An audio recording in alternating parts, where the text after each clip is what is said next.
नमस्कार दोस्तों, स्वागत है आपका अपने प्लेटफॉर्म एनसीईआरटी बाय विक्रम पर। तो हम पहुंच चुके हैं क्वेश्चन नंबर 10 पे। अलग से मैंने आपकी प्लेलिस्ट बना दी है 9th क्लास की। आप चैनल की प्लेलिस्ट वाले सेक्शन पे जाइए, वहां पे आपको 9th क्लास का कंप्लीट मैथ मिल जाएगा। प्रत्येक क्वेश्चन आपका एक्सरसाइज बिल्कुल क्रम से लगाया गया कि आपको आसानी से क्वेश्चन ढूंढने में कोई भी दिक्कत नहीं होगी। तो चलिए शुरुआत करते हैं। हमारा क्वेश्चन है कि हमको इनके गुणनखंड करने हैं। क्या करने हैं भाई? गुणनखंड करने हैं। तो गुणनखंड के लिए आपको ध्यान देखते ही पता लग जाना चाहिए कि कौन सा फार्मूला लगेगा।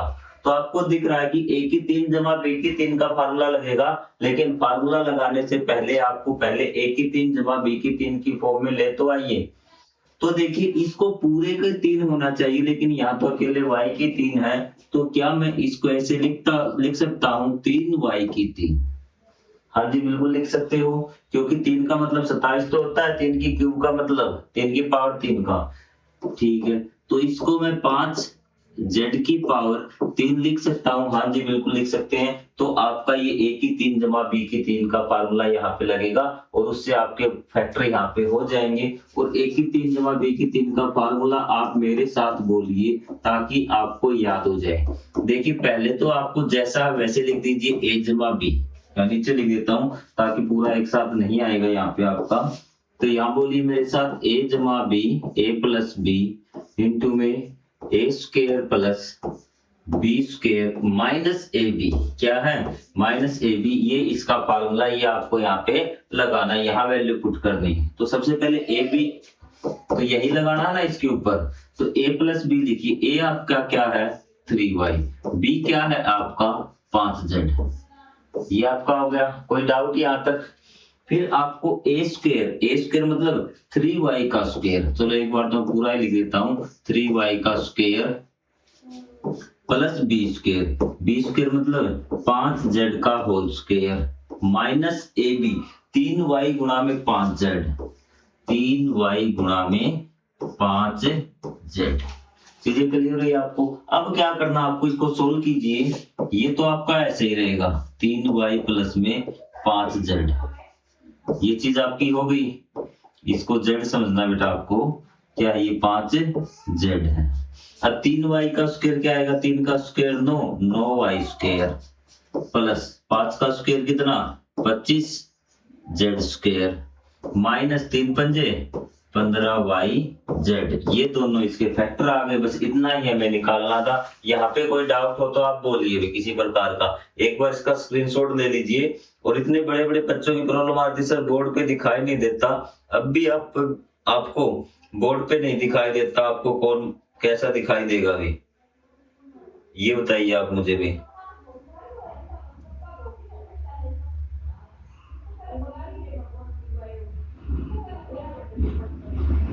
चीजें क्लियर? ये आपका हो जाएगा। इसको रब कर दूं मैं, बिल्कुल। कई बच्चे कहेंगे सर ये आगे पीछे आने का कोई मतलब नहीं है। आपका बिल्कुल सही है। चाहे आप 15yz को यहाँ बीच में माइनस 15yz लिख दीजिए, कोई फर्क नहीं यहाँ पर होता है। बच्चों का एक डाउट आता सर हमारे तो इसको माइनस ए बी बीच में लिखवाते हैं। बीच में लिख दीजिए आप, ये माइनस 15yz बीच में आ जाएगा, कोई दिक्कत नहीं है। ये सब फालतू की बातें होती है कि सर इसका नंबर यहाँ आएगा भी। ठीक है, उसके बाद हमारा नेक्स्ट देखिए आप, ये कि जो आपको नेक्स्ट दिया हुआ है कि अब की बार क्या है कि बस जहां प्लस था वहां क्या है? माइनस है। मतलब a की 3 माइनस b की 3 का फार्मूला देख लीजिए एक बार। तो पहले भी a की 3 माइनस b की 3 का फार्मूला आप क्या आएगा? सबसे पहले तो जैसा है वैसा आपको याद करने के लिए बता देता हूं। फिर आएगा आपका a square minus b square. ठीक है, सॉरी प्लस आएगा। क्या आएगा? प्लस आएगा भी माइनस ए बी। माइनस है तो क्या आएगा? प्लस ए बी आएगा। ये चीज आप मुझे बताइए, क्या आपको ये समझ में आई? या फिर यहाँ भी माइनस आएगा? एक बार क्रॉस चेक करना पड़ेगा मुझे भी। थोड़ा सा टाइम दीजिए, थोड़ा सा ध्यान से उधर गया ये।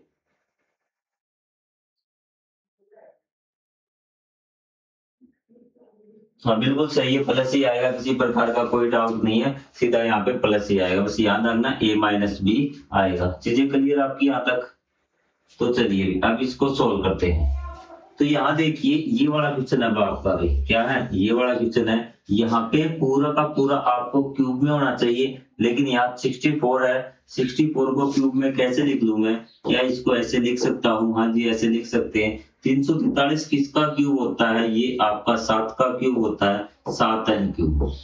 यहाँ से कोई डाउट हो तो बोलिए। क्या हम इसको ऐसे लिख सकते हैं? हाँ जी, लिख सकते हैं। अगर ऐसे लिख दिया तो आप फॉर्मूला ये वाला लगा दीजिए, a minus B. a minus मतलब 4m माइनस 7n। ये आपका एक फैक्टर हो गया। इनटू में a स्क्वायर मतलब 4m का स्क्वायर। डायरेक्ट कर दूं, 4 का square 16m square plus b का स्क्वायर। b हमारा क्या है? 7n का स्क्वायर। 7 का स्क्वायर 49 और n का स्क्वायर हमारा स्क्वायर ही रहेगा। Plus A B, plus a गुणा में b। a मतलब 4 गुणा में 7, 28 mn। क्या है? 28 mn। ये आपका फाइनल आंसर आ चुका।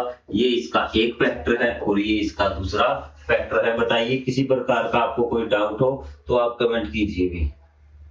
एक बार इसका स्क्रीनशॉट ले लीजिए जल्दी से।